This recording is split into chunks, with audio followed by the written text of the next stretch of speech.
Hey everyone, and welcome back to India HR Dialogue. You know, the podcast where we dig into all things HR. That's right, all the latest trends and insights shaping the world of human resources. And today we're switching gears a bit with a special segment we call the Executive Read. The Executive Read, think of it as your cheat sheet to the best business books out there. Exactly. We're cutting through the noise and giving you those aha moments that can really make a difference in your work. So if you're looking to level up your HR game and love a good dose of knowledge, hit that subscribe button. You won't regret it. Now today we're cracking open Jonah Berger's Contagious Why Things Catch On.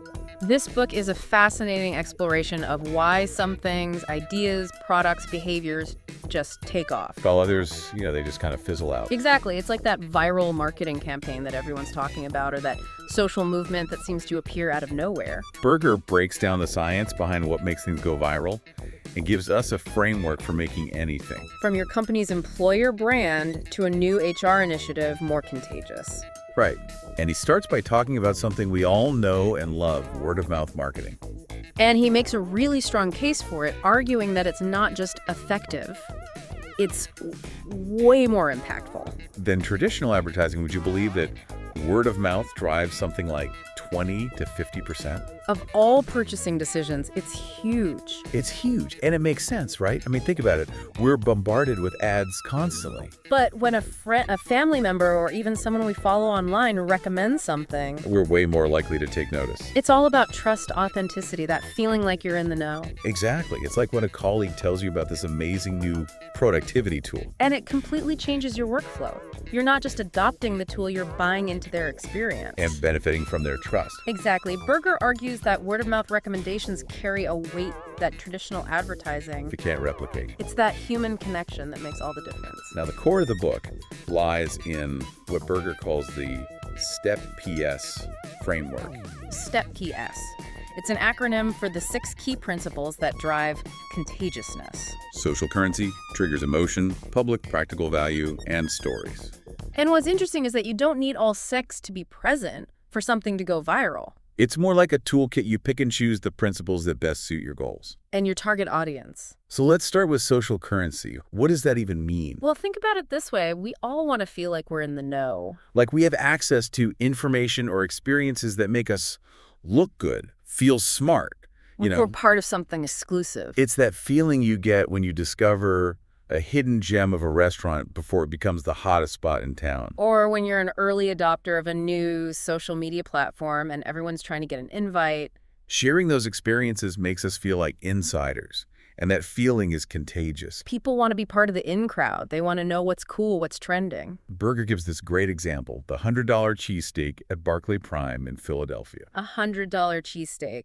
I know, right? Yeah. It sounds crazy, but that's exactly what makes it remarkable. It generates buzz, positions the restaurant as high-end but still approachable. And most importantly, it gives people a story to share. It's a brilliant illustration of how inner remarkability can be a powerful driver of social currency. It's not about being flashy or expensive. It's about finding that unique element that makes something stand out. And spark conversation. And that brings us to triggers, which is all about things that remind us of something else. Making those things more top of mind and therefore more likely to be talked about. Like when you hear a song and it instantly takes you back to a specific memory. Or when you smell something and it evokes a strong emotion.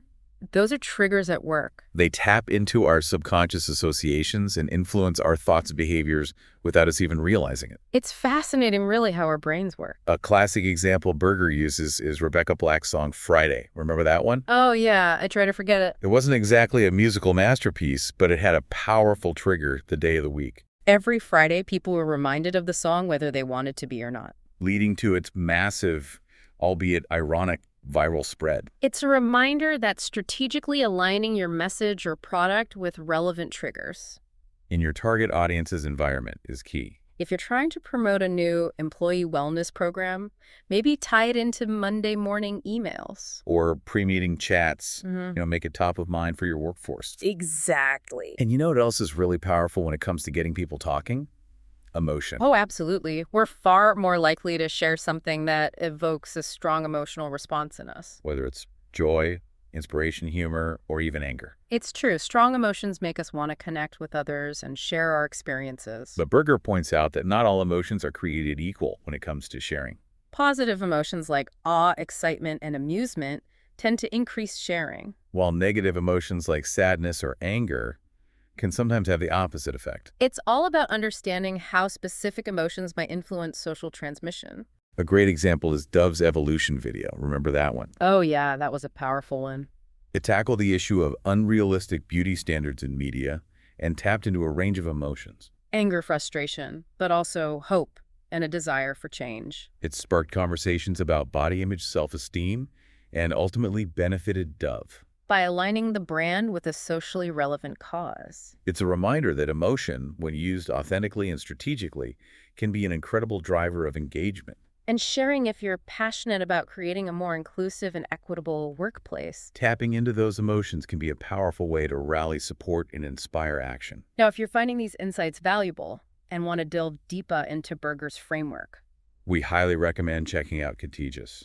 We've included a link to purchase the book in the episode description. it's packed with even more fascinating examples and practical tips that you can apply to your work and life. So before we dive into the next 3 principles of the STEP PS framework, let's take a quick break. All right, welcome back. Let's jump right back into Jonah Berger's STEP PS framework with the principle of public.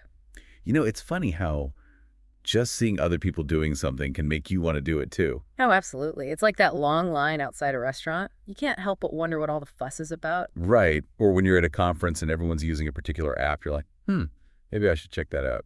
That's the power of public at play. Berger argues that the more we see others doing something, the more likely we are to do it ourselves. It's like social proof in action. Exactly. We're social creatures by nature. We look to others for cues on how to behave, what to buy, what to believe. A great example Berger uses is the Movember movement. Remember that? Oh yeah, those mustaches everywhere. By taking a typically private act, supporting men's health and making it publicly visible, they created a phenomenon. Those mustaches became conversation starters, raising awareness and millions of dollars for the cause. It's amazing how something as simple as a mustache can become a symbol of solidarity. And spark important conversations. Berger points out that making things public isn't just about visibility. It's also about creating what he calls behavioral residue. Tangible evidence of an idea or action that persists even after the initial event. Like those I voted stickers people wear after casting their ballots. Exactly. It's a visual reminder of their participation in the democratic process, and it might even encourage others to vote. It's like wearing your values on your sleeve. Another great example is the Live Strong wristband campaign. Those yellow bands weren't just a fashion statement. They were a powerful way to signal support for cancer awareness and research. Even when people weren't actively talking about the cause, the wristband served as a constant visible reminder. Speaking of visibility, remember when Apple switched from black to white headphone cords for the iPod? Oh yeah, that was a clever move. It seemed like a small detail, but those white cords stood out. Making it instantly obvious how many people were using iPods. It was like free advertising. Exactly. It created that sense of social proof. If so many people were using it, it must be good. Which in turn influenced others to adopt the iPod, fueling its popularity even further. So the takeaway here is that making something observable can have a huge impact on its adoption. Whether it's through visible symbols, social cues, or even just making it clear how many people are already on board. All right, moving on to the 5th principle. Practical value. In a world overflowing with information, We crave things that offer tangible benefits that make our lives easier or better. think about those articles you share online with tips for saving money or being more productive. We share practical information because it's helpful and it makes us feel good to contribute to others' well-being. Like that friend who always has the best life hacks or knows the secret to finding the best deals. They're invaluable in our social circles because they provide real value. Berger dives into the psychology of what makes something seem valuable. And it's not just about the absolute worth. It's also about how that value is perceived and framed. He introduces a concept called prospect theory, which basically says that people make decisions based on perceived gains and losses.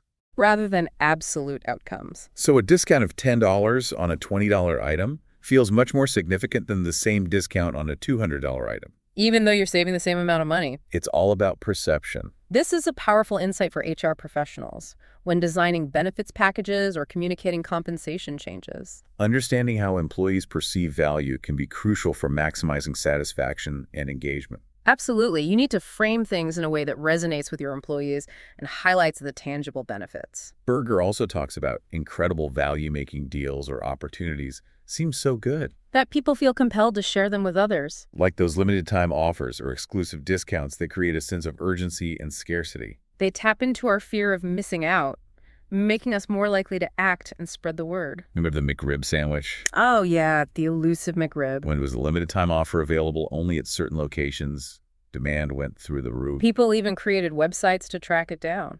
It's a reminder that scarcity and exclusivity can create a sense of excitement and desirability. Even for something as simple as a sandwich.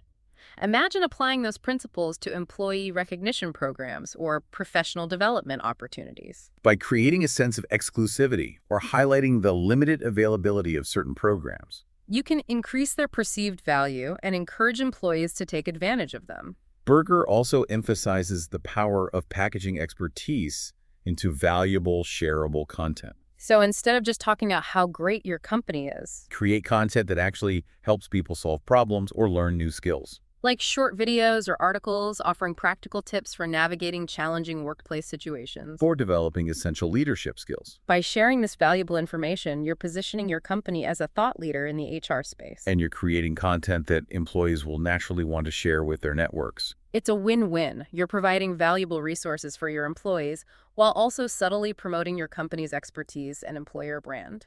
And finally, we come to the last principle of the STEP ES framework, stories. Stories. They're the backbone of human communication. We've been telling stories since the dawn of time, and for good reason. Stories are incredibly powerful vessels for conveying information, shaping perceptions, and inspiring action. Think about the classic fables and fairy tales we grew up with. They're entertaining, but they also teach us valuable life lessons that stick with us long after we've heard them.